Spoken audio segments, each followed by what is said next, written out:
and welcome. I'm Christina Watts. I'm going to be your worship associate today, and my pronouns are she and her.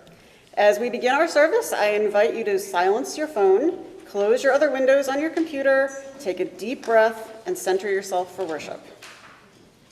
We open in welcome to the ancestral people of this land, acknowledging that our church, like Olive Bark, rests on the unceded territory of the Manahoac tribe of the Great Sioux Nation. We seek healing and the realization of justice with the people of this land who live on in their descendants, the present-day members of the Monacan Indian Nation, the Potomac Indian Tribe of Virginia, and the Piscataway Indian Nation. We honor the ancestors as we move towards healing so that all together shall one day know justice. Welcome to Accotink Unitarian Universalist Church. Before we continue with the service, I would like to invite our pledge team member, Olivia Tuggle, up to give a brief update. Good morning.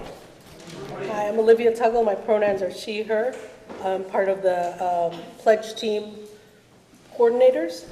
Just a little update. Our numbers haven't changed much, but it did go up a little bit. 269,293 is the total pledges that we have. We have a few more phone calls that we need to make, and we're hoping that'll bring us up to maybe 30,000 more. And that still makes us about 20,000 short of what our goal was. But that would be equal to what we had last year. So last year our goal was 500. No. Last year our goal was 300,000, and we're pretty much going to reach the same this year. If you have any quick announcement. I promised in the past a gold medal for anyone that pledged in the first 2 weeks of the pledge drive, and a silver medal for the third week, bronze for everyone after that week. Our gold medals are now in the table in the back. You can put it on your name tag. Just don't get the bronze and the gold mixed up. You don't want to. If you paid for that gold, you should have the gold. And if you need more information about the pledge drive, how to do it online, it's all in the back. Thank you. All right, thank you, Olivia. This congregation is a welcoming and inclusive spiritual home where we inspire each other to live our values. Together we care in community, grow in spirit, and act for justice. Whether you're a longtime member or a newcomer, or something in between, we're so delighted that you decided to join us today. Welcome. All right, as we light our chalice, please join us in reciting the words from our proposed new UU values. They're up at the screen. Love is at the center of Unitarian Universalism. Love is the practice of our living tradition. As Unitarian Universalists, we covenant to help everyone flourish, honor the web of life, be beloved community, cultivate generosity, celebrate diversity, and transform the world with love. So, as most of you know, our minister, Reverend William Levoyd, is here on most Sundays, but this Sunday we have a special guest in the pulpit. Roberta Finkelstein is a lifelong Unitarian Universalist, raised in the Community Church of New York. Before retiring from full-time ministry last May, Reverend Finkelstein has served in the consulting ministries, a new congregation startup, and several settled ministries. She's an accredited interim minister, having served interim congregations in Maryland, Connecticut, New Jersey, Vermont, and Florida, and a developmental ministry in Wilmington, Delaware.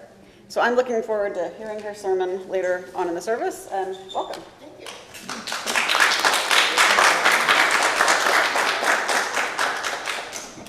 All right, our time for all ages today is a story called The Brave Little Parrot, which is a Jataka tale from India, retold by Rafe Martin and adapted for the service today.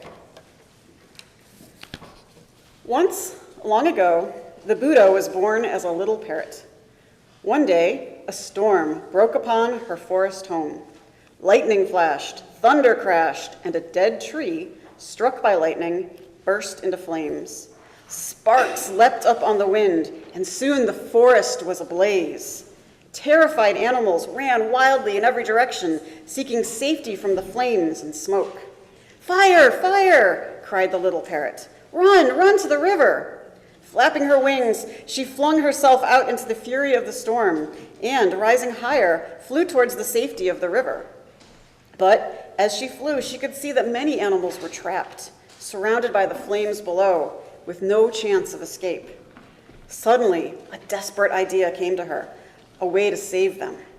She darted to the river, dipped herself into the water, and flew back over the now raging fire. The heat rising up from the burning forest was like the heat of an oven. The thick smoke made breathing almost unbearable. Twisting and turning through the mad maze of fire, the little parrot flew bravely on. At last, over the center of the forest, she shook her wings and released the few drops of water which still clung to her feathers. The tiny drops tumbled like jewels down in the heart of the blaze and vanished with a hiss. Then the little parrot once more flew back through the flames and smoke to the river, dipped herself in the cool water, and flew back again to the burning forest. Back and forth she flew, time and time again. Her feathers were charred, her feet were scorched, her lungs ached. Her eyes, stung by smoke, burned red as coals. Her mind spun dizzily as the spinning sparks. But still, the parrot flew on. At this time, some of the divas, gods of the happy realm, were floating high overhead in their cloud palaces of ivory and gold. Looking down, they laughed and pointed, exclaiming, "Look at that foolish bird. She's trying to put out a raging forest fire with just a few sprinkles of water." But one of those gods did not laugh. Instead, he changed himself into a golden eagle and flew down towards the parrot's fiery path. "Go back, little bird," said the eagle in a solemn and majestic voice. "Your task is hopeless. A few drops of water can't put out a forest fire. Cease now and save yourself before it's too late." But the little parrot only continued to fly through the smoke and flames. She could hear the great eagle flying above her as the heat grew fiercer, calling out, "Stop, foolish little parrot. Save yourself. Save yourself." "I don't need a great shining eagle to give advice like that." "Advice? I don't need advice. I just need someone to help." And the god, who was that great eagle, seeing the little parrot flying through the flames, thought suddenly of his own privileged kind. He could see them floating high above. Yes, there they were, the carefree gods, still laughing and talking, while so many animals cried out in pain and fear among the flames below. Seeing that, he grew ashamed, and a single desire was kindled in his heart. God though he was, he just wanted to be brave like that little parrot and to help. "I will help," he exclaimed, and flushed with these new feelings, he began to weep. Stream after stream of sparkling tears poured from his eyes. Wave upon wave, they washed down like the cooling rain upon the fire, upon the forest, upon the animals, and upon the little parrot himself. Where those tears fell, the flames died down, and the smoke began to clear. The eagle's tears dripped from burned branches and smoked into the scorched earth. Where those tears glistened, new life pushed quickly forth, shoots, stems, and leaves. Buds unfurled and blossoms opened. Green grass pushed up from among the still glowing cinders. All the animals looked at each other in amazement. Washed by those tears, they were whole and well. No one had been harmed. Up above, in the clear blue sky, they could see their friend, the little parrot, looping and soaring in delight. When hope was gone, somehow she had saved them. "Hooray," they cried. "Hooray for the brave little parrot and for the sudden, miraculous rain." Well, good morning. And thank you so much for welcoming me here this morning. I appreciate the invitation from Rev Lev, and I appreciate the assist from Christina. It's been decades since I've been in this building, and it is nice to be back. So some years ago, probably decades ago, I bought a painting by a local artist named Natalie Rose. The image of the painting was based on the 7th letter of the Hebrew alphabet, Zayim, which is associated in Kabbalah mysticism with time and remembrance. The Kabbalists, noted the artist, believe that time cannot be nullified, but it can be sanctified. By remembrance, she wrote, we make time sacred, freeing ourselves from the burden of mundane matters to find our sense of purpose, thus bringing us closer to achieving our own unique mission on earth. I was struck by how very you all of that was. Every time we gather for worship, we sanctify the time we choose to spend together. With intention, we free ourselves from mundane matters and seek our sense of shared purpose, our mission as a people of faith. We also sanctify the places where we gather for worship. I have led worship in many different sanctified places: school cafeterias, community centers, beaches, and meadows, as well as sanctuaries, buildings like this one. All were holy spaces, at least during the time we occupied them with intention. You might say that the variety of spaces we make holy is evidence of our practice of the ideal of pluralism. Now, along with other UU congregations around the country, you have spent the month of May exploring various aspects of that value of pluralism, making the celebration of pluralism part of your sense, our sense of purpose and mission. Now, I personally spent the early part of the month of May celebrating what I think of as embodied pluralism.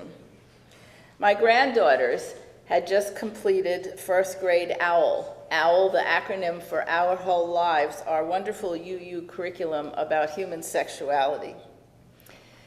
In the graduation ceremony, they joyfully shared with us what they had learned about the many diverse kinds of bodies there are.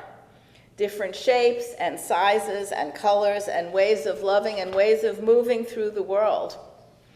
I was delighted that in just a few short weeks they totally got and embraced that uniquely UU approach to embodied spirituality. This concept of embodiment is such an important part of our UU spirituality. Our affirmation of the inherent worth and dignity of every person invokes for me that theology of original blessing. It's the opposite of original sin, right? We believe that all people are born with the capacity to be good. We have always rejected the dualisms that are based on absolutes, good versus evil, this world versus an afterlife, body versus spirit. It's all one. Rather than dualism, we embrace pluralism, the both and, the everything. It is all potentially good. We are all created to be good enough, though imperfect creatures, our minds, our bodies, and our spirits.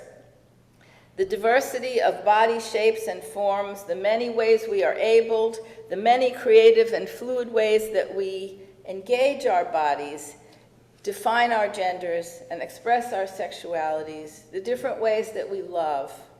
All of this is to be celebrated as a value that lives at the heart of our faith.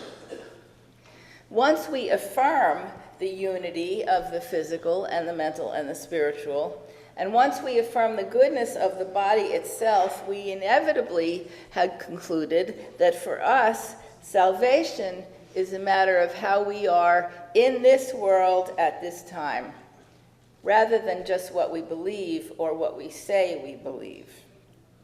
Deeds, not creeds, is not just a slogan, it is an acknowledgement that our embodied pluralistic spirituality demands that we behave ethically, that we treat other embodied creatures with empathy and compassion, that we create systems that reverence all bodies, protect all lives, and extend justice and mercy to all. So we celebrate our gloriously imperfect selves, bodies, minds, and spirits. We love ourselves and others in our imperfections. And in that loving and celebrating, we become aware of the Spirit moving in us and between us and among us. Yes, but then, as the beat poet Lawrence Ferlinghetti reminds us, right in the middle of it comes the smiling mortician. And there is the conundrum. You cannot practice embodied spirituality without acknowledging the inevitability of our mortality. We may be the only species, I'm not sure, but we may be the only species that lives most of our lives with full knowledge that someday we will die. Perhaps this is why we humans had to invent religion in the first place. It's as good a theory as any. So how do we cope with that? Well, every year at General Assembly, which is the annual meeting of the Unitarian Universalist Association, we hold a service called the Service of the Living Tradition. In that service, newly credentialed religious professionals are welcomed into fellowship. It was a thrill for me to walk across that stage twice, once when I received preliminary fellowship, and once then again 3 years later, I had passed my probationary period and received final fellowship. I walked virtually at the General Assembly in 2020 when I retired. It wasn't quite the thrill that being there was. But I was grateful that my full-time ministry, my retirement from full-time ministry was acknowledged during the pandemic. And all 3 times that I participated in that service, I did so with the sure knowledge that there would be a 4th time when my name will be called, right? It means so much to me to know that after I die, Unitarian Universalism will acknowledge my life and my ministry one last time. My name will be spoken aloud, though I will not be there to hear it. Others will. The service of the living tradition is for me a yearly exercise in the embrace of mortality. And that's what religious rites of passage are for, after all, to help us navigate the emotionally and spiritually fraught times of transition. When babies are born or children are adopted, across the spectrum, baptisms, naming ceremonies, christenings, child dedications, gotcha days. When our teens become young adults, bar and bat mitzvahs, confirmations, bridging ceremonies. When we move from full-time work to elder wisdom, croning ceremonies, perhaps. And then funerals and memorial services when we die. Rites of passage, both in Unitarian Universalism and across the religious spectrum, are designed to help us acknowledge the emotional and spiritual weight of these passages. That's why the parents of grown children cry at baby dedications, right? It's why longtime ministers cry at ordinations. It's why old married couples cry at weddings, and why we all cry at memorial services. It is a way of remembering what we were, acknowledging what we are, and anticipating what we will become. All of these rites of passages help people live with the knowledge of our mortality until it is time to live into that mortality. And that, of course, brings us to Memorial Day. Not, I will add, the Memorial Day that means the pool is opening, not the gateway to summer, and not, how did we get to Memorial Day being mattress sale weekend? But the Memorial Day as a day set aside to remember those who have given their lives in service to our nation, those who made the ultimate sacrifice, young soldiers and sailors and Marines who died in combat, leaving behind grieving parents and spouses and siblings and children and friends. Memorial Day is a national rite of passage, and although it is technically secular, it is certainly spiritual. And let's be honest, it's a rite of passage that challenges us.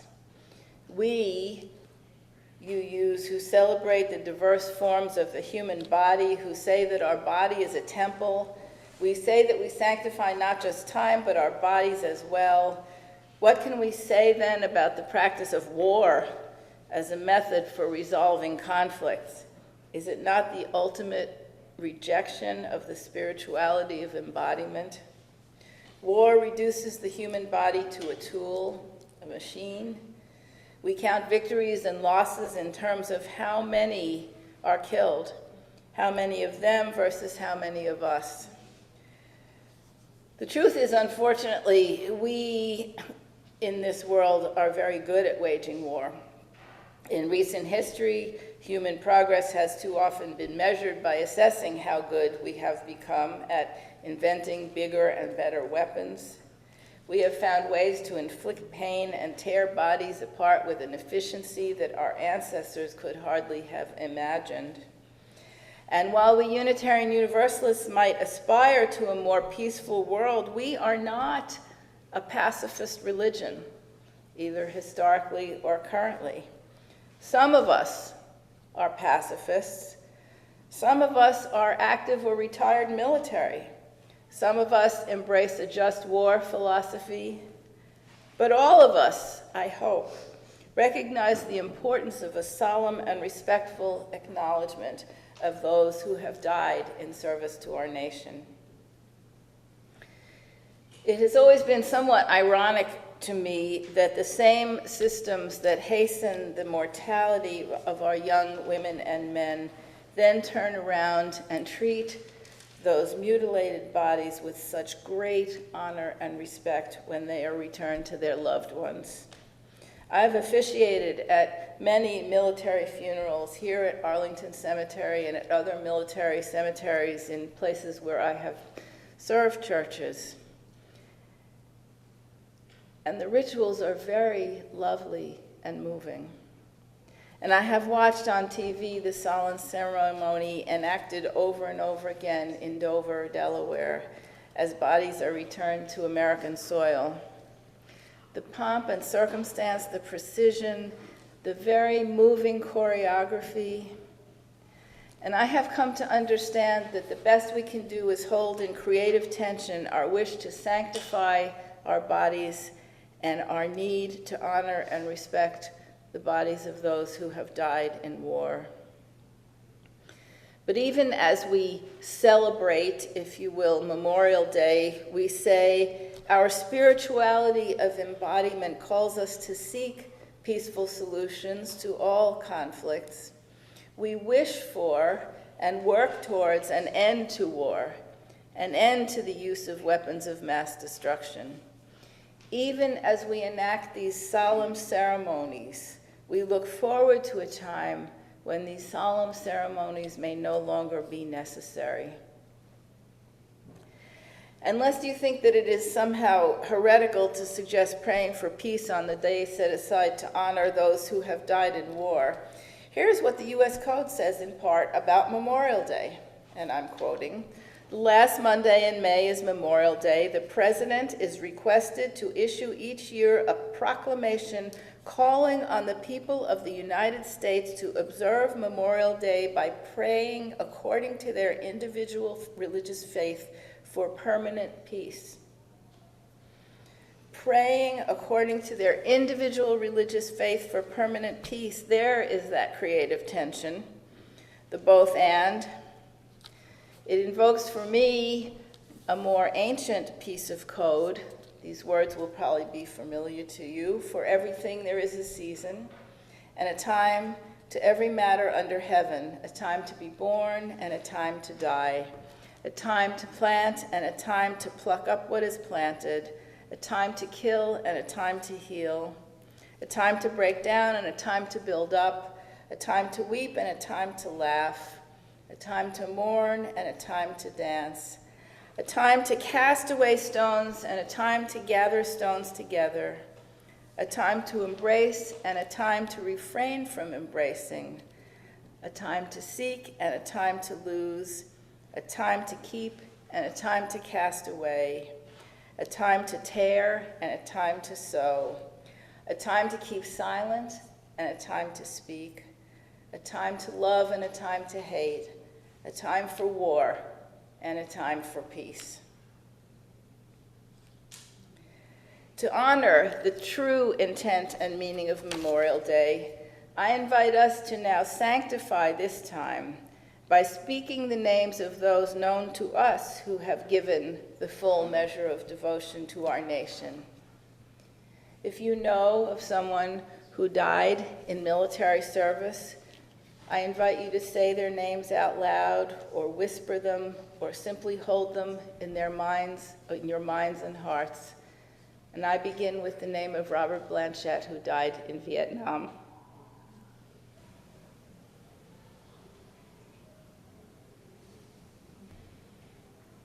So long as we live, they too shall live, for they are now a part of us as we remember them. And then finally, let us honor the U.S. Code. Let us enter into a time of shared silent prayer, each of you according to your own understanding of prayer, a prayer for a lasting peace. And so with our prayers and with our presence, we make time sacred, freeing ourselves from the burden of mundane matters to find our sense of purpose, thus bringing us closer to achieving our unique mission on earth. Let that be so for us as individuals, and let that be so for us as a congregation, as a movement in this community, in this nation, and this world. So let it be. Amen. All right, so please now rise in body or spirit and join us in our closing words. And as we extinguish the chalice, I invite you to join me now in our community blessing with these words of David Bumbaugh, which have been slightly adapted, so follow along on the screen. This church is dedicated to the proposition that by embracing our differences and celebrating our diversity, we honor the unity that makes us one and binds us forever together in spite of time, death, and the space between the stars. We pause now in silent witness to that unity. Now that we've gathered together in this welcoming and inclusive spiritual home, let us go out into the world, nourished, rejuvenated, and inspired to share our values. Thank you.